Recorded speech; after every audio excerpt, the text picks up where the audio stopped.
வணக்கங்க. அசுமேல சமையலுக்கு உங்களை வரவேற்கிறேன். நம்ம இப்ப பிரெட் அல்வா எப்படி செய்யறதுன்னு பாக்கலாங்க. இப்ப நம்ம பிரெட் எடுத்து வச்சிருக்கோங்க. 8 ஸ்லைஸ் எடுத்து வச்சிருக்கோம். இது நாம இப்ப கட் பண்ணலாங்க. 4 ஸ்லைஸா வச்சு இதை நாம 2 கட் பண்ணிக்கலாம். 2 கட் பண்ணா போதும். மற்றது இதே மாதிரி கட் பண்ணி எடுத்துக்கலாம். ஸோ எண்ணெய் காஞ்சிருச்சுங்க. இப்போ நம்ம கட் பண்ணி வச்சிருக்கிற பிரெட் ஸ்லைஸை 2 போட்டு பொரிச்சு எடுத்துக்கலாம்.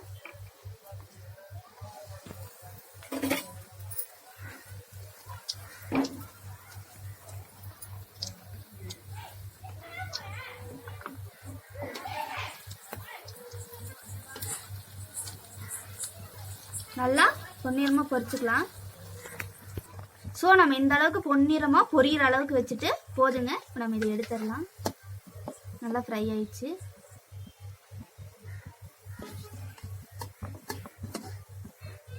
பார்த்தீங்களா, நல்லா ஃப்ரை ஆயிடுச்சு. நம்ம பிளேட்டுக்கு மாற்றிடலாம். இப்போ நாம மற்றதையும் போட்டு எடுத்துக்கலாம். இப்போ அவங்க பிரெட் ஸ்லைஸ் வந்து இப்போ பொரிச்சு எடுத்துட்டு இருக்காங்க.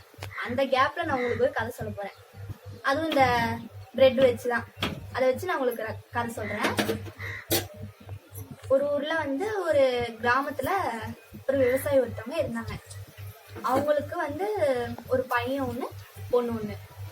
அவரு பெரிய பணக்காரர், நிறைய இடம் வச்சிருக்காரு. அந்த காலத்துல விவசாயம் பண்ணி இவ்வளவு சேர்த்தி வச்சிருக்காரு.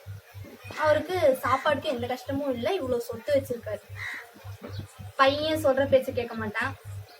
பொண்ணு அவங்க சொல்றதெல்லாம் கேட்டு நடந்துக்கும். ஃபர்ஸ்ட் பையனுக்கு கல்யாணம் பண்ணி வச்சாங்க. பையன் வந்து கல்யாணம் ஆனதும் அவங்க ஒய்ஃப் சொல்றதெல்லாம் கேட்டு அப்படியே மாறிட்டாங்க. அப்புறம் அவங்க அப்பாவே வந்து இந்த விவசாயி இவரை வந்து அப்படியே ஓரங்கட்ட ஆரம்பிச்சிட்டாங்க. அப்புறம் பொண்ணு இருந்தாங்க.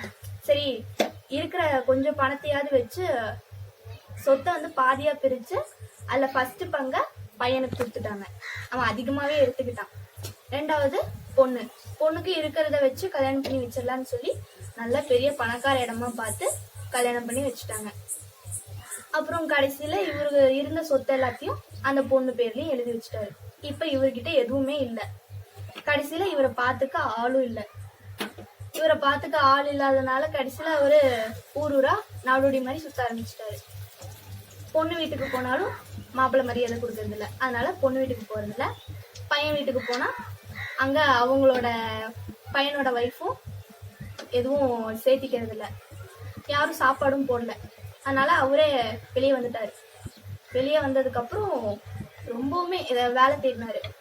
ஏதாவது வேலை கிடைக்கும், அதை வச்சு ஏதாவது பண்ணலாம் அப்படி இருந்துதானே இவர் வந்தவரு. சரி, நாமளே ஏதாவது வேலை தேடலாம், கிடைக்கிற வேலையை செஞ்சு அப்படியே இருக்கலாம்னு சொல்லி வேலை தேடுறாரு. கடைசி வரைக்கும் வேலை கிடைக்கல. ஒரு 2-3 நாளைக்கு மேல ஆயிடுச்சு. அவருக்கே ஏற்கனவே வயசாயிடுச்சு. அவர் அப்படியே நடந்து நாடோடி மாதிரி நடந்து போய்கிட்டே இருக்காரு. அவர் போக போக அப்புறம் ஒரு நாள் வந்து ரொம்ப வெயில். நடந்து போயிட்டு இருக்கும்போது பக்கத்துல ஒரு கிராமம் வேற வந்துருச்சு. சரி, அங்க போய் ஏதாவது யார்கிட்டயா தண்ணி வாங்கி குடிச்சிடலான்னு பார்த்தாரு. அதுக்குள்ள அங்க போறதுக்குள்ள தலையெல்லாம் சுத்தி கீழே விழுந்துட்டாரு. கீழே விழுந்தோடனே அப்புறம் பக்கத்துல கிராமமா அங்க நடந்து போயிட்டு இருந்த சில பேர் வந்து இவரை வந்து தூக்குனாங்க.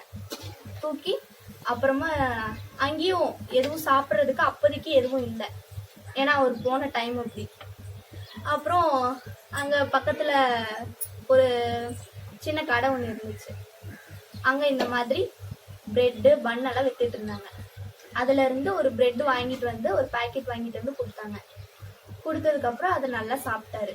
சாப்பிட்டதுக்கு அப்புறம் அதை வாங்கிட்டு வந்து கொடுத்தவர்கிட்ட எனக்கு ஏதாவது வேலை கொடுங்க, நான் இப்ப சாப்பிட்டுட்டேன், ஆனா எனக்கு ஏதாவது வேலை கொடுங்க, அதை செஞ்சு நான் இது பண்ணிக்கிறேன் அப்படின்னு சொன்னாரு. அதுக்கு அவரு இருந்துட்டு பிரெட் வாங்கி கொடுத்தவரு, இல்லைங்க பரவாயில்ல, அதெல்லாம் எதுவும் வேண்டாம், இதை நீங்க சாப்பிடுங்க, சாப்பிட்டு கிளம்புங்க அப்படின்னாரு. இவர் பெரியவர். இந்த பெரியவர் கேட்கவே இல்லை. நான் கண்டிப்பா ஏதாவது வேலை செஞ்சே ஆவேன் அப்படின்னு. அப்புறமா அந்த பிரெட் வாங்கி கொடுத்தாருல, அவரு அவர் வீட்டுக்கு கூட்டிட்டு போனாரு. அவரு ஒரு அளவுக்கு மிடில் கிளாஸ் ஃபேமிலி. அவரு விவசாயி தான். அவரு விவசாயம் பண்ணிட்டு இருந்தாரு. அப்புறம் இவருக்கும் தெரிஞ்சது என்ன, இந்த பெரியவருக்கு விவசாயம் தானே தெரியும். அப்புறம் இவரும் அவரு நிலத்திலேயே சேர்ந்து விவசாயம் பண்ணி அவரு கூடயே அவங்களும் நல்லா பார்த்துக்கிட்டாங்க. ஆனா அவங்களே இவரை அவங்க வீட்டுல வச்சு நல்லா பார்த்துக்கிட்டாங்க. அதான் கதை.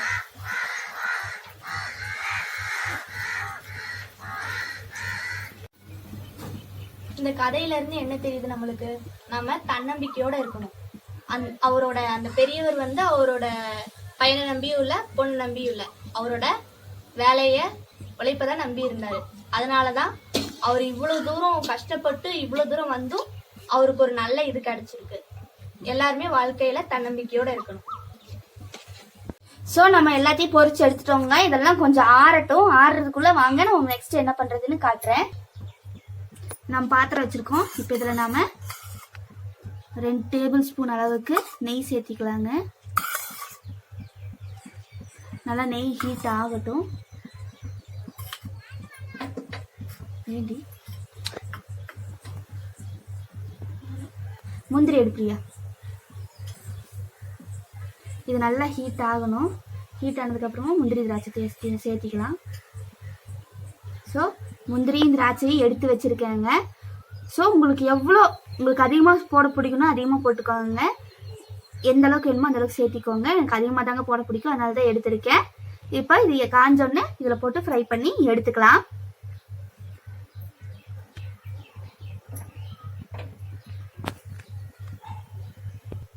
இப்போ நாம முந்திரி சேர்த்துக்கலாம். போட்டு நல்லா ஃப்ரை பண்ணிக்கலாம்.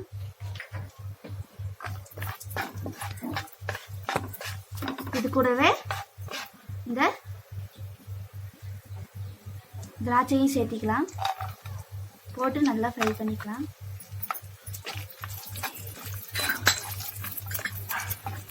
பிரியா ஒரு தட்டெடு.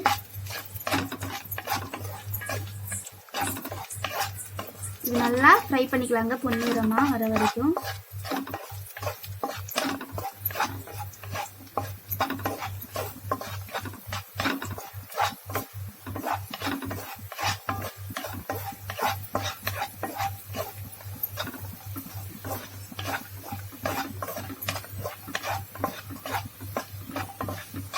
ஓகே, ஓரளவுக்கு பொன்னிறமா வந்துருச்சு. இப்போ நாம இதெல்லாம் எடுத்துடலாம். ஸோ போட்டு எடுத்தாச்சுங்க. இதையும் ஓரமா வச்சிடலாம். பிரியா சர்க்கரை எடு. ஸோ 8 பிரெட் துண்டுக்கு நான் 1 கப் அளவுக்கு சர்க்கரை எடுத்திருக்கேன். இதை நம்ம இதுக்குள்ள சேர்த்திடலாம். இதுல நாம தண்ணி சேர்த்திக்கிறோம். இப்போ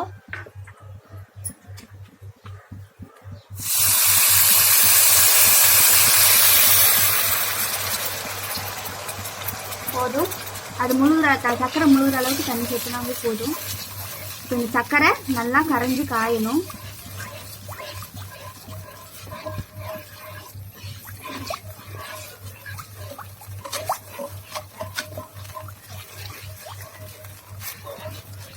காஞ்சி ஓரளவுக்கு பிசு பிசுன்று குடிக்கிற அளவுக்கு பதத்துக்கு வரணும். இப்போ இது நல்லா ஆறிடுச்சு பாருங்க. இப்படி உடைச்சா உடையிற மாதிரி வரணும். இது நம்ம சின்ன சின்னதா உடைச்சி வச்சுக்கலாம். ஃப்ரீயா உடைச்சிது.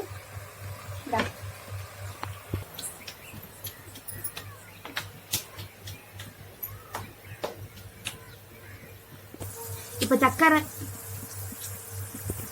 சக்கரை வந்து நல்லா காஞ்சிச்சுங்க. தொட்டா கையில இப்படி பிடிக்குது. ஸோ இப்போ நாம பிரெட் வந்து ரெடி பண்ணி வச்சுட்டோம். ஸோ உடைச்சி வச்சிருக்கிறத இது கூட சேர்த்துக்கலாம். எல்லாத்தையும் சேர்த்துட்டு நல்லா மிக்ஸ் பண்ணிக்கலாம்.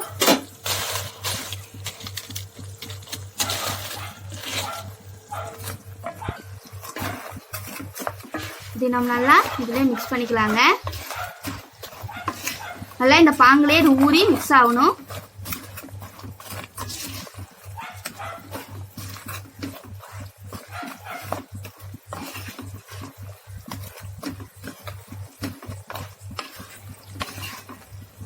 பாத்தீங்களா? இதுலயே நல்லா ஊறி அது மெது மெதுன்னு வரும்.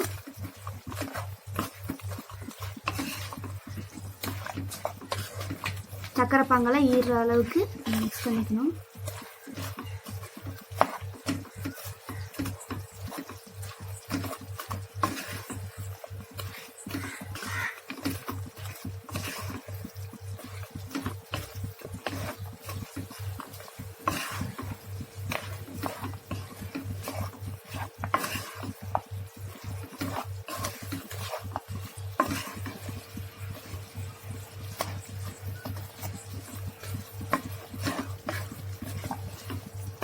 பார்த்தீங்கன்னா பாங்கெல்லாம் ஓரளவுக்கு ஈரிடுச்சு. இந்த ஸ்டேஜில் நாம் 1 கப் அளவுக்கு இதில் பால் மிக்ஸ் பண்ணிக்கலாம். பிரியா அந்த பால் எடு. ஸோ நம்ம பால் காய்ச்சின பால் இதில் மிக்ஸ் பண்ணிக்கிறோம்.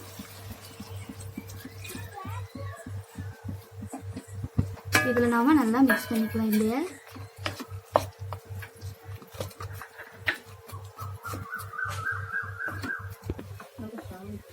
இப்போ இது வந்து நல்லா மிக்ஸ் ஆகி வரதுக்குள்ள உங்களுக்கு பிரெட்டை பற்றி கதை சொல்கிறாங்க. எப்போ சொல்கிறது தானே. ஃபஸ்ட்டு பிரெட் கடை வந்து 15வது செஞ்சுரியில் இட்டாலியில் தாங்க ஸ்டார்ட் பண்ணாங்க. அங்கே தான் ஃபஸ்ட்டு ஒரு பிரெட் கடையே ஸ்டார்ட் ஆச்சு. அங்கிருந்து நம்ம ஐரோப்பியா, இத்தாலி இந்த மாதிரி பல நாடுகளில் வந்து இப்போ பிரெட்டு தான் முதன்மையாக இருக்குது. ஸோ அந்த பிரெட்டை வந்து 15th centuryல தான் இது பண்ணாங்க. 30,000 வருஷத்துக்கு முன்னாடியே வந்து தாவர வேர்லேருந்து வர மாவு வந்து பாறைகளில் படிஞ்சிருக்கும் போது ஈஸ்ட், அந்த காற்றுல கலந்த ஈஸ்ட் எல்லாம் வந்து மாவா மாதிரி புளிச்சிருக்கு. அதை வச்சுதான் இவங்க பிரெட் இது பண்ணியிருக்காங்க. அதுக்கப்புறமேட்டு வந்து கிமு 10,000 ஆண்டுகளுக்கு முன்னே நமக்கு வந்து விவசாயம் ஸ்டார்ட் ஆயிடுச்சுங்க. அது கூடவே செஞ்சு இந்த பிரெட்டும் வந்து ஸ்டார்ட் ஆகிருக்கு. இவங்க என்ன பண்ணியிருக்காங்கன்னா கோதுமை மாவுல வந்து நல்லா தண்ணி கலந்து நல்லா காற்று இருக்கிற இடமா விட்டுடுறாங்க. அந்த காற்று இருக்கிற இடத்துல வந்து ஈஸ்ட் கலக்கும் போது நம்ம தயிரெல்லாம் புளிக்குதுங்களே, அந்த மாதிரி மாவும் புளிச்சிருக்கு. அதை வச்சுதான் இவங்க பிரெட் தயாரிச்சிருக்காங்க. இதே மாதிரிதான் பல வருஷமா அவங்க யூஸ் பண்ணியிருக்காங்க. அதுக்கப்புறம் தான் சார்லி வுட் அப்படிங்கிறவங்க 1961ல ஈஸ்ட்டை வந்து ப்ராப்பரா கண்டுபிடிச்சு அதே மாதிரி அவன் வந்து கண்டுபிடிச்சிருக்காங்க. அதுக்கப்புறம்ல இவங்க வந்து சீக்கிரமா வந்து பிரெட்டை தயாரிச்சிருக்கிறாங்க. அதுக்கப்புறம் தான் வந்துட்டு பிரெட்டோட விலையும் குறைஞ்சிருக்கு. ஃபர்ஸ்ட் வந்து தெற்காசிய நாடுகள்ல தான் யூஸ் பண்ணிட்டு இருந்தாங்க, ஐரோப்பா, இத்தாலி அந்த சைடெல்லாம். அதுக்கப்புறம் தான் அதுக்கப்புறம் அது அப்படியே ஸ்ப்ரெட் ஆகி ஆப்பிரிக்கா, தென்னாப்பிரிக்கா, அமெரிக்கால வந்து இது முதன்மை உணவா மாறிடுச்சு.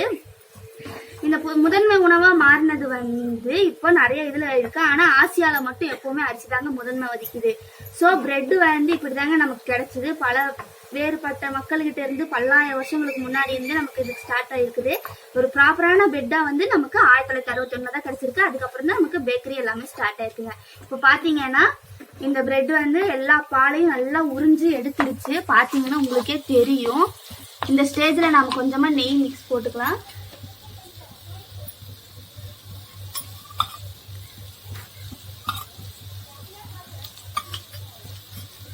ஸோ நல்லா மிக்ஸ் பண்ணிக்கலாம். இதில் நம்ம ஏலக்காய் பொடி சேர்த்துக்கலாம்.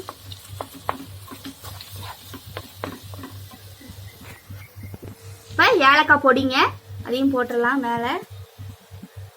இது நல்லா மிக்ஸ் பண்ணிக்கலாம். இது சேர்த்ததுக்கப்புறம் தாங்க நல்ல ஃப்ளேவர் வரப்போகுது. நீங்கள் 10 நிமிஷத்தில் இந்த அல்வாவை கிண்டிடலாம் இன்ஸ்டண்ட்டாக. அது பிரியாணிக்கெல்லாம் வச்சு சாப்பிட்டீங்கன்னா சூப்பராக இருக்கும். யாராவது நம்ம வீட்டுக்கு விருந்தாளி வராங்கன்னா ஏதாவது ஸ்வீட் செஞ்சு தரணும்னா யோசிக்கவே வேணாங்க. எல்லார் வீட்லேயும் கண்டிப்பாக ஒரு பிரெட் பாக்கெட் இருக்கும். ஸோ நம்ம 10 நிமிஷத்துல இந்த அல்வாவை கிண்டி அவங்களுக்கு கொடுத்துடலாம். பார்த்தீங்களா இவ்வளோ திக்காக நல்லா வந்துருச்சு. இப்போ இதில் நாம் திராட்சை முந்திரி வறுத்து வச்சுருக்கோம் இல்லைங்களா, அதையும் சேர்த்துக்கலாம். நல்லா மிக்ஸ் பண்ணிக்கலாம். ஸோ நம்ம சூப்பராக 10 நிமிஷத்தில் அழகாக ஒரு பிரெட் அல்வாவை ரெடி பண்ணிட்டோம். நல்லா மிக்ஸ் பண்ணி ஆஹா நல்லா அப்படியே வாசனையாக இருக்குதுங்க.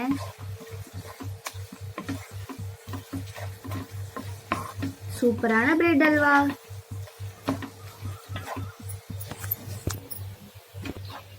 ஸோ சூப்பராக நம்ம பிரெட் அல்வா ரெடி ஆயிடுச்சுங்க. இப்போ ஆஃப் பண்ணிடலாம். ஸோ இதை வேறு பவுலுக்கு மாற்றிட்டு வாங்க எப்படி இருக்குன்னு பார்க்கலாம். ஸோ சூப்பராக நம்ம பிரெட் அல்வா ரெடி ஆகிடுச்சுங்க. நல்லா சுட இருக்குது, நல்லா ஃப்ளேவர்ஃபுல்லாக இருக்குது. 10 நிமிஷத்தில் ரெடி பண்ணிடலாம். பாருங்கள் 8 பிரெட் ஸ்லைஸ்க்கு எவ்வளோ ஹல்வா வந்திருக்குன்னு. ஸோ நீங்கள் மறக்காமல் ட்ரை பண்ணுங்கள். இப்போ நம்ம எப்படி இருக்குன்னு டேஸ்ட் பார்க்கலாம் வாங்க. இவங்க ஸ்பூன் தேடுறாங்க. ஸ்பூன் எங்கிட்ட தான் இருக்குது. ஸோ அப்படியே நெய்யில் மிதக்குதுங்க அல்வா. சூப்பராக இருக்குது. நான் தான் டேஸ்ட் பண்ண போகிறேன். என்னதான் வச்சு டேஸ்ட் பண்ணுறாங்க. சூடாக இதெல்லாம் சூடாக சாப்பிட்டதாங்க நல்லா இருக்கும். சூப்பராக இருக்குங்க. நிஜமாக சொல்லுங்க சூப்பராக இருக்கு. ரொம்ப டேஸ்டாகவும் இருக்கு. அப்படியே வாயில் வச்சுருந்தா அல்வா மாதிரியே உள்ளே வலிக்கிட்டு போகுது. ஸோ நீங்களும் இதே மாதிரி ட்ரை பண்ணி பாருங்க. எப்படி இருக்குன்னு சொல்லுங்க. மறக்காம கமெண்ட் பண்ணுங்க, லைக் பண்ணுங்க, ஷேர் பண்ணுங்க, எங்கள் வீடியோவை சப்ஸ்கிரைப் பண்ணுங்க. உங்களை அடுத்த வீடியோவில் நாளைக்கு நாங்கள் சந்திக்கிறோங்க. அது வரைக்கும் உங்களிடம் வருவது கீர்த்தனா லக்ஷ்மி பிரியா.